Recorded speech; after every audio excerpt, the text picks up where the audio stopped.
can you talk a little bit about how much these social media companies understand that what they're doing is contributing to exactly Yeah. the dynamic you describe, and particularly with kids? Yeah, it would be bad enough if a company was selling us a product that they didn't know, kind of unintentionally harming us. Oops, we're marketing you some toy or some device, and next thing you know, we didn't know. But what the Frances Haugen, she was the Facebook whistleblower and that employee of Facebook that showed us the internal emails. There were two things that happened. They had internal research at Instagram that showed that vulnerable teens that were on Instagram, British teens had 12% higher rates of suicidality. American teens had 6% rates of suicidality, and that if you had an eating disorder, your self-harm rates went up 17%.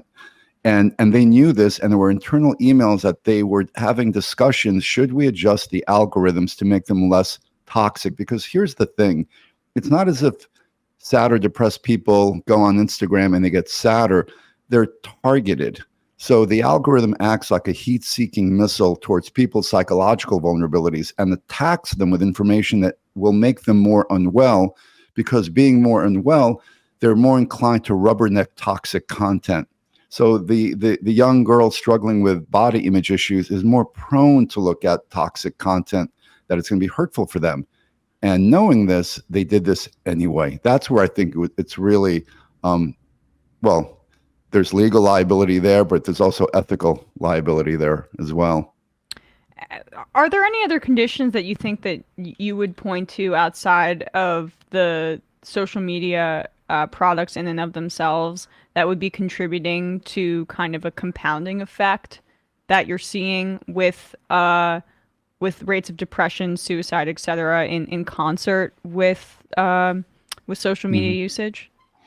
Yeah, a lot of depression and self-harm behavior is a byproduct of disconnectedness. People feeling disconnected or alienated.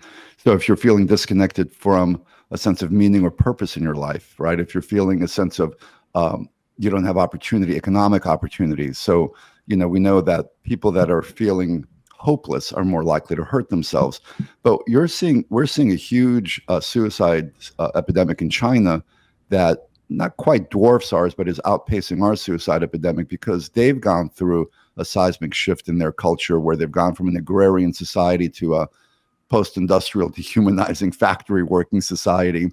And so they're committing suicides at much higher rates because they're despondent and depressed, and there's no economic upward mobility. So people that feel desperate and despondent, that's why you saw, when you look at the epidemiological charts for the overdose epidemic, it follows the Rust Belt, right? So Pennsylvania, Ohio, West Virginia, these are the states that have the most economic challenges, right? So people who live in those communities are more likely to hurt themselves. The other thing that I point as a contributing factor is we're compromising young people's psychological immune system, which is a phrase that I like to use. And we're compromising it by things like the stereotypical helicopter parenting and things that are sort of taking away opportunities for our kids or young people to develop a sense of resilience. So when you're essentially doing things for young people and not allowing them to work through certain issues, you're robbing them of opportunities to grow more, to strengthen and be stronger psychologically. So those are intervening variables, as well as to the toxicity of not just the content of social media, but we weren't meant to be sedentary and screen staring. So we've turned into a sedentary and screen staring culture when we know that the most healthy cultures on the planet are pre-industrial and indigenous cultures that have much more physical activity built into their societies and much more face-to-face community. Those are the two other factors that are really greatly contributing to this whole psychiatric disaster that's happening. I mean, part of this just seems to me like capitalism, right? Well, social media is a leg of it, but it's also the same people experiencing the dynamics that you describe also bear the brunt of like a standard of living decrease, less cost of living increases, housing insecurity, insane healthcare costs, at least here domestically. And then, I mean, you spoke a bit about differences in what's happening in China, like that is, I feel, just something I'd like to note, Sure. Well, absolutely. All those are contributing factors to the CDC has called them deaths of despair.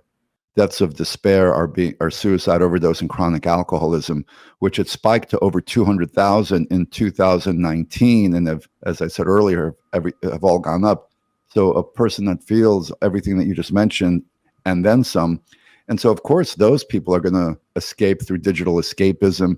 And then we find out that if you're on social media or just any kind of screen time for the more hours a day that you're on, the higher the likelihood you are to be clinically depressed. So, these all go kind of hand in hand. I'm depressed in my life. I feel despondent. I'm going to escape in my screen.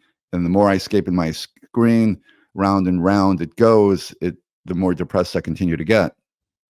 So can you talk a bit about the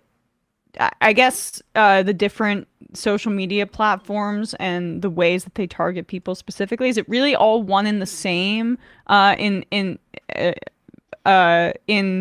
the degree of severity and in the kinds of algorithms that they use, from TikTok to Facebook to YouTube or into Instagram? Or are there some that are much worse, or there are some that have any kind of like ethical guardrails imposed upon them? What would you say is the worst and the offender of all of these? I think they use the same playbook. I think the difference is some are more popular amongst certain populations. So Instagram tends to be the most impactful because it tends to be the most used, but they all use the same algorithm-fueled playbook. I've really come to see, Emma, social media, I've come to understand it now. It's almost like a living organism, right? And what feeds social media but our most vitriolic, emotional, reactive content? And what's the coin of the realm on social media? But it's the most over-the-top actors. So everything from toxic influencers who, they're right now, there's a subset of influencers on social media who we're not talking the Kylie Jenner toxic values, materialism, toxicity. That's one thing. But now we're talking about people that have psychiatric disorders that are getting billions of views and whose followers are now beginning to emulate or mimic in the social contagion and some of their psychiatric unwellness. Because, again, what's popular on social media is this over-the-top type of behavior. And so rare is the popular social media influencer that is a thoughtful person discussing a topic. So we feed social media our most vitriolic responses. Social media then regurgitates it back to us in this echo chamber feedback loop, and then round and round that goes. We feed the beast, and the beast feeds us back increasingly toxic content. And so it's not healthy, because eventually that echo chamber just inflates everything from political polarization to psychiatric unwellness. So this goes beyond just I'm depressed because I don't have a life and I'm in front of my computer too much. This goes into like shaping influences and behavior modification and things that are much more complex and insidious. And so I just had a question that totally flew out of my mind. But I guess the one question I'd like to ask is just the concept of combating this from a governmental level. I know that you say in your book that antitrust is not enough to solve the problem. We've talked about antitrust on this show before, but we're a political show, so we focus a lot on what the government can do to combat this. But antitrust and regulating some of these algorithms seems to be the way that I would go if I were queen of America. But is that enough? What ways would that actually be able to be implemented in a way that, say, like limits exposure for children, for example? Are there possible solutions found in those two options that I lay out? I think antitrust is definitely a part of the equation. I do think, and Lena Khan is looking. She's one of the foremost experts on antitrust legislation.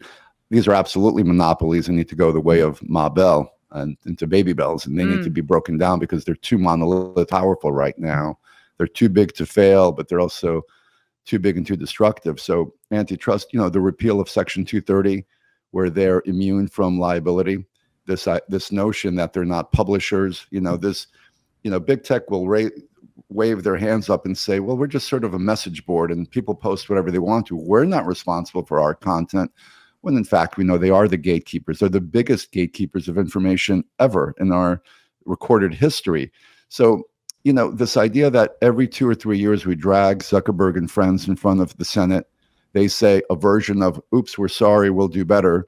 And then nothing happens because they do have the second strongest lobbying efforts. After the big pharma, big tech is right there. So we need to attack them. And I'm aware of certain initiatives from attorney generals and certain legislation that is trying to create an Online Safety Act. Senator Blumenthal in Connecticut has co-sponsored a bill for the Online Safety Act that would really help at least minimize some of the toxic damage. At the very least, they need their own version of the FCC.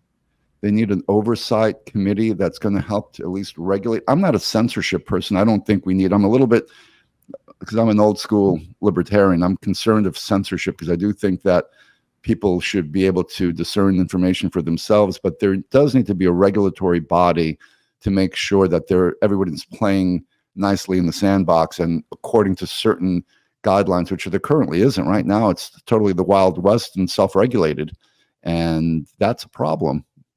It's interesting you bring up Section 230 because that is such a point of contention, and us on the left, there's been a bit of a split in what people think about repealing it, since most of that comes from, like, the first we were really hearing about it was in the Trump years where he was really banging the table for it. But can you just expand on what that would do in terms of the liability for these corporations and how potentially it could further what we describe? Yeah, so I was an expert witness for a capital murder case in Palm Beach County, Florida, where a teenage kid, a suburban Palm Beach County kid, had become radicalized online through YouTube. He watched YouTube's 14, 16 hours a day, went from being a progressive liberal to eventually fell down a rabbit hole of ISIS indoctrination videos, was shown decapitation videos. I won't get into the explicit details, but committed one of the most horrific murders you could ever imagine. And the defense that I participated in was an insanity defense, that he was essentially brainwashed and radicalized through YouTube. Now, YouTube can't be sued under Section 230 because they're not responsible for their content. Now, to be fair, they do try to remove it because he had seen over 1,000 decapitation videos on YouTube by the time he committed this murder. Now, YouTube does try to remove certain toxic content, but then they usually get reposted pretty quickly under different IP addresses. But there is a responsibility there for the platform and what they allow to be on their platform. And Section 230 doesn't allow for litigation when a harm is done by that platform, because again, big tech will say, we're just the message board. We're not responsible for who puts the message up. And I don't think that's accurate, because they are now the biggest disseminators of information, of news content, of everything imaginable. So how can they not bear the same responsibility as any news organization or any publisher for that matter? Right. Yeah. I mean, that is the rub there, where they're trying to portray themselves as social connectiveness, and as you described, there's no connection. But they are publishers, and we are in a new era where they need to be treated as such, and that is, I think, their kind of like veneer of branding themselves as social connection engines versus what you describe as, I feel like, very quickly eroding, because people are starting to see what the reality is. It's kind of like the Frankenstein monster, right? Dr. Frankenstein wanted to create life, but then things went sideways. And so things have gone sideways. We have to keep in mind, these are the 5 most powerful, the big tech oligarchs, Bezos, Zuckerberg, Gates. These are the 5 most powerful people that have ever lived, because they don't just control a commodity. Like J.D. Rockefeller controlled Standard Oil and 90% of the oil in the United States.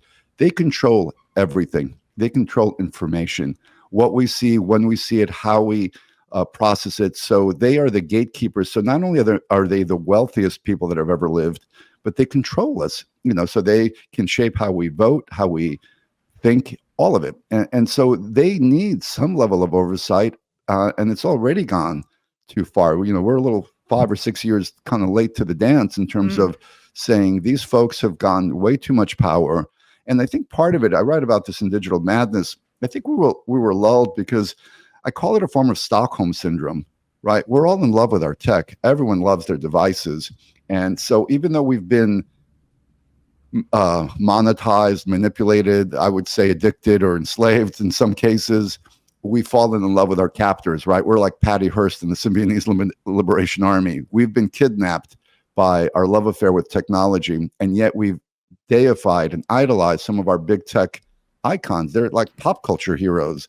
Ew. And so that's no, part not of the for problem. us. Not for us on this show, but like not for you. Right. But the thing is but we right exactly like we should be pushing back on that. And just lastly here, what's also unique about their product and the profits that they create for themselves is that we are both the consumers, and we are also, in the case of content creators, we are creating the product in and of itself. So we're consuming and creating it, and without that, they have also like no actual physical product, and so it's a whole different dynamic, and the rules of old don't apply, even though I feel like still people are trying to apply them. Right, but they incentivize content creation that's the most sort of, again, eyeball grabbing, which isn't necessarily always the best or the most truthful or the most healthy. So they incentivize, let's call it toxic content creation, because that gets the eyeballs, and then that begins to shape the society, right? I do think part of our political divide, at least the extreme end of it, because it's called an extremification loop. Social media, by nature of its algorithm amplification effect, polarizes. And my hypothesis is if you're a kid or a teenager raised in that polarization sorting mechanism, you can only now process information that's in those priority buckets, left or right. And what I'm seeing in young people that I treat in my clinics, they are not able to see nuance.